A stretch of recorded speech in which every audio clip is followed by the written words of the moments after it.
Hello दोस्तों, स्वागत है आपका हमारे YouTube channel Tech Fact Academy में। मैं हूं शशिकांत राय और आज जो हम बात करने वाले हैं यहाँ पर हम बात करेंगे कि जो मेधा अंक होते हैं और जो सीटें हैं उनका जो रिलेशन है या जो गणित है वो आखिर क्या है। क्योंकि जो है लगभग हर तरीके का आइडिया लगाने के बाद जितने भी अभ्यर्थी काउंसलिंग कराने जाते हैं उसमें से अधिकतर लोगों का नहीं हो पाता है और जिनका ये संभावना रहती है कि मेरा नहीं होगा उनका हो जाता है। तो ये मेधा अंक और जो सीटों का जो गणित है उसको जो है यहाँ पे हम समझने का प्रयास करेंगे और ये आज का वीडियो जो है काफ़ी इंपॉर्टेंट है क्योंकि फर्स्ट फेज़ की काउंसलिंग हो चुकी है, सेकंड फेज़ की भी काउंसलिंग जो है हो चुकी है और तीसरे फेज़ की काउंसलिंग होनी अभी बाकी है, जिस पे जो है बात विचार चल रहा है। लेकिन मेरे समझ से जो मेरी जानकारी है या मेरा जो अनुमान है उसके हिसाब से जो है ये इलेक्शन के बाद ही जो है थर्ड फेज़ जो है काउंसलिंग होगी, क्योंकि अब अगस्त में इसकी जो है कोई उम्मीद दिखाई नहीं देती है।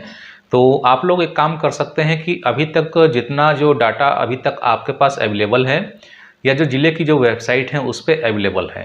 उस डाटा को आप एक बार फिर से जो है रिव्यू करके देखिए जिन लोगों का अभी तक सिलेक्शन नहीं हुआ है, ख़ास तौर से जो कैटेगरी वाले अभ्यर्थी हैं उनका।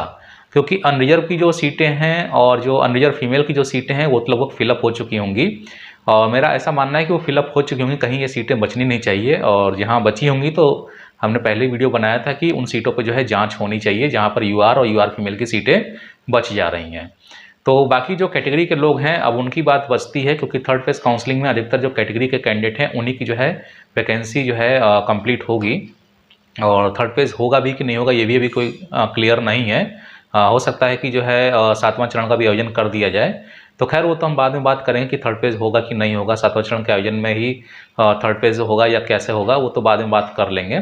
फिलहाल आज का जो वीडियो है यहाँ पे हम बात करेंगे कि जो मेधा अंक है और जो सीटों का गणित है उसको जो है कैसे समझना चाहिए। और ये मतलब खास तौर से ये वीडियो बनाया मतलब जो आपकी जो फर्स्ट फेज़ काउंसलिंग हो गई है और सेकंड फेज़ काउंसलिंग हो गई है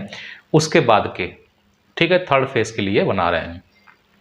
आप इसको थर्ड फेज़ मान के चलिए कि थर्ड फेज़ हो सकता है, 99% संभावना और 1% संभावना कैंसिल होने की है। तो जो भी शिक्षक अभ्यर्थी टीचर से संबंधित इन्फॉर्मेशन पाना चाहते हैं वो हमारे चैनल को सब्सक्राइब कर सकते हैं और चैनल को सब्सक्राइब करने के लिए आपको क्लिक करना होगा सब्सक्राइब बटन पे, बेल आइकन पे प्रेस करेंगे तो आपको सारे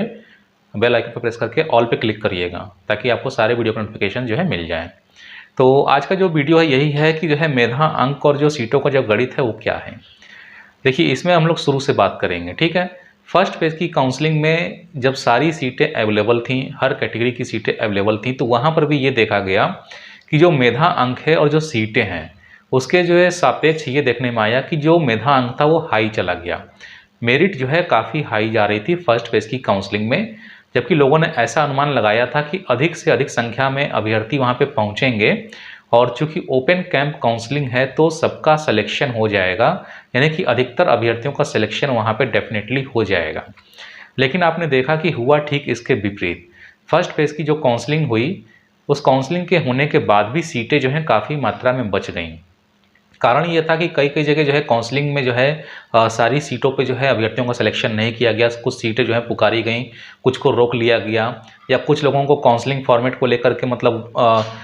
ये दुविधा थी नियोजन इकाई के कर्मचारियों को कि 1 से 50 तक ही क्रमांक को बुलाना है, उसके बाद नहीं कॉल करना है। तो कई जगह नियोजन इकाइयों में ये भी देखने के लिए आया कि 1 से 50 क्रमांक तक ही कॉल करने के बाद काउंसलिंग बंद कर दी गई। तो दूसरे चरण की काउंसलिंग में एक सबक बिहार शिक्षा विभाग ने ये लिया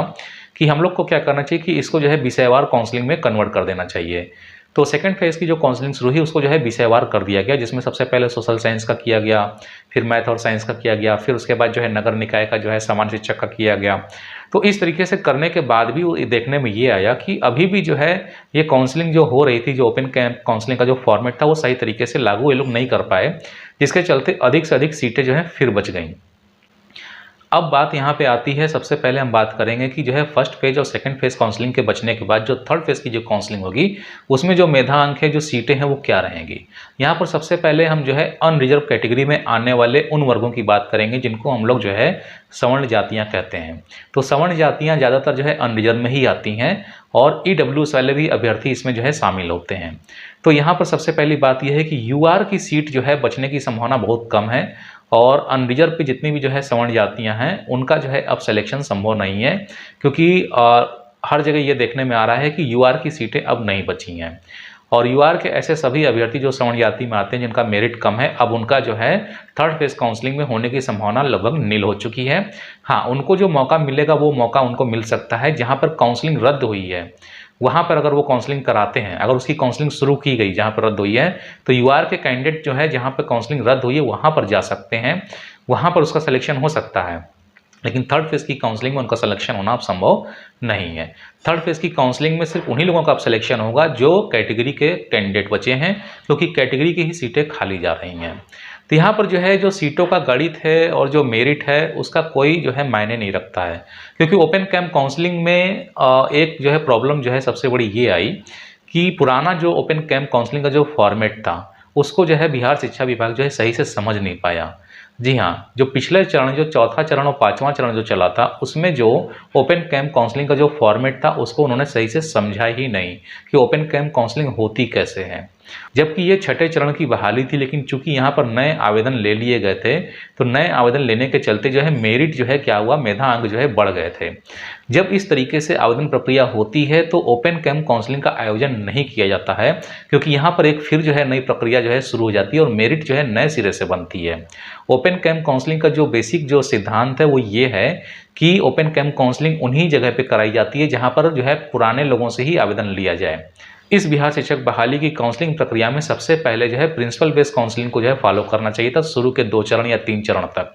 यानी कि जो है मेरिट वाइज लोगों को बुलाना चाहिए था। मेरिट वाइज लोग को अगर जो है बुलाया जाता तो यहाँ पर सबसे बड़ा फायदा जो है अनरिजर्व में आने वाले जो सवर्ण वर्ग हैं उनको भी होता, क्योंकि जब मेरिट वाइज बुलाया जाता है तो उसमें पहले से एक जो है कैटेगरी के जो मेरिट अंक होते हैं वो फिक्स कर दिए जाते हैं कि जैसे यूआर में हम जो है अगर 90 से शुरू करते हैं तो 90 से 80 तक के अभ्यर्थियों को ही लेंगे। फिर किसी पर्टिकुलर कैटेगरी है, चाहे बीसी है चाहे ईबीसी है, उसके भी कट ऑफ क्या कर दिए जाते हैं, फिक्स कर दिए जाते हैं। तो क्या होता है कि जो अभ्यर्थी होता है सिर्फ वही मेरिट वाला जो है अभ्यर्थी जाके काउंसलिंग कराता है। और ये प्रक्रिया कम से कम 2 से 3 चरण तक जो है चलाई जानी चाहिए, क्योंकि इसमें क्या होता है कि सभी अभ्यर्थियों का हो जाता है, यानी कि जो अभ्यर्थी जो है जाते हैं उनका होता है और जो नहीं जाते हैं, जो नहीं जाने का मतलब ये हुआ कि जो है लोग आवेदन तो कई जगह किए होते हैं तो जहाँ पर जाते हैं वहाँ पर उनका सिलेक्शन हो जाता है, क्योंकि वो उस कट ऑफ के अंदर आ रहे होते हैं। ठीक है, और यहाँ पे जो है सीटों का अनुमान और सिलेक्शन का अनुमान लगाना भी काफ़ी आसान हो जाता है, क्योंकि आपको पता होता है कि इतने से इतने कट ऑफ तक का ही अभ्यर्थी का सिलेक्शन होना है। तो आप सीटों की संख्या देख लेते हैं, उसके अनुसार वहाँ पर जो है जाते हैं और मेरिट लिस्ट देखने में भी जो है आसानी होती है कि हाँ इतनी सीटें हैं, इतने से इतने कट ऑफ तक के ही अभ्यर्थी यहाँ पर आएंगे, तो उसमें जो है काफ़ी आसानी होती है। जबकि ओपन कैंप काउंसलिंग में क्या होता है कि आप जो है सीटों का एक अंदाज़ा लगा सकते हैं और अपने मेधांक का अंदाज़ा लगा सकते हैं कि हो सकता है कि इतनी सीटों पे इतने कट ऑफ तक जो है जाए, लेकिन ऐसा नहीं हुआ। कट ऑफ सारे हाई रहे, फर्स्ट फेज़ में भी कट ऑफ हाई रहा, सेकंड फेज़ में भी कट ऑफ हाई रहा। बहुत लोगों ने ये कहा कि कट ऑफ जो है डाउन गया है, डाउन गया, ऐसा अपवाद स्वरूप ही देखने के लिए मिला, और वो भी जो है खास कैटेगरी में जो है अपवाद स्वरूप जो है देखने के लिए मिला कि जो वहाँ पर जो है कट ऑफ डाउन हो गया। खास तौर से जैसे महिला सीटों पर है, या फिर जो है आपका जो है ये शेड्यूल कास्ट का है, शेड्यूल ट्राइब का है, इन पर जो है खास तौर से देखने के लिए मिला कट ऑफ जो है डाउन था। तो लो मेरिट वालों को ये चाहिए कि वो अपने जो सीटों का जो अनुमान लगा रहे हैं, जो मेधांक देख रहे हैं, उनको जो है बाहर की तरफ रुख करना चाहिए, आउटर एरिया, क्योंकि ज़्यादातर लोग आउटर एरिया में जाना पसंद नहीं करते। जैसे आपका जमुई हो गया, पूर्णिया हो गया, अररिया हो गया, फिर आपका जो है उधर किशनगंज हो गया, इधर लोग नहीं जाना पसंद करते हैं। चाहे जैसे गया हो गया, गया में भी मेरिट हाई रहती है, लेकिन इसके बाद जैसे आपका अरवल हो गया, गोपालगंज हो गया, है ना, सीतामढ़ी हो गया, इधर लोग नहीं जाते हैं। देखिए दरभंगा, मधुबनी और मुजफ्फरपुर जो है हॉट स्पॉट थे सीटों को लेकर के, लेकिन वहाँ पर भी सीटें बच गई हैं। तो ये सीटों की जो रिक्तियाँ बची हैं first phase second phase counselling के बाद, उनका भी ब्यौरा ठीक इस वीडियो के बाद आपको जो है मिल जाएगा कि कहाँ पर जो है किस नियोजन इकाई में किस वर्ग की, किस क्लास की कितनी सीटें जो हैं बची हैं और कितने नंबर ऑफ नियोजन इकाई में भी काउंसलिंग होनी बाकी है थर्ड फेज की। वो डाटा अभी इस वीडियो के ठीक बाद जो है आपको मिल जाएगा। तो वीडियो देखने के लिए चैनल को सब्सक्राइब कर लीजिएगा। तो अब बात कर लेते हैं कि जो यहाँ पे जो मेधा अंक है, जो सीटों का गणित है, वो क्या है। तो देखिए ओपन कैंप काउंसलिंग में मेधा अंक और सीटों का कोई गणित नहीं होता है। ठीक है, आपको जो काउंसलिंग करानी होती है, अगर आपका मेरिट डाउन है तो इसका सीधा सा नियम ये है कि आप आउटर इलाका पकड़िए, पिछड़े इलाके पकड़िए, जहाँ पर जो लोग जाने से कतराते हैं। तभी आपका वहाँ पे सिलेक्शन होगा। मेरे ऐसे कई कैंडिडेट से बात हुई है फ़ोन पे, जो लोग पूर्णिया साइड में गए हैं या जमुई साइड में गए हैं या अररिया साइड में गए हैं या किशनगंज साइड में गए हैं, और वो अभ्यर्थी जो हैं यूपी के हैं और कुछ जो है आपके जो हैं सासाराम के हैं, बक्सर के हैं, भोजपुर के हैं। ये लोगों ने आउटर एरिया पकड़ा तो इनका सिलेक्शन जो है हो गया। तो ये मेधा अंक और सीटों का ये गणित है ओपन कैंप काउंसलिंग का। तो उम्मीद है कि वीडियो आपको समझ में आया होगा, और वीडियो अगर पसंद आया तो वीडियो को लाइक करिएगा, शेयर करिएगा, चैनल को सब्सक्राइब करना ना भूलिएगा। तो जल्दी मिलते हैं अपने नए वीडियो के साथ में, तब तक के लिए इजाजत दीजिए। धन्यवाद।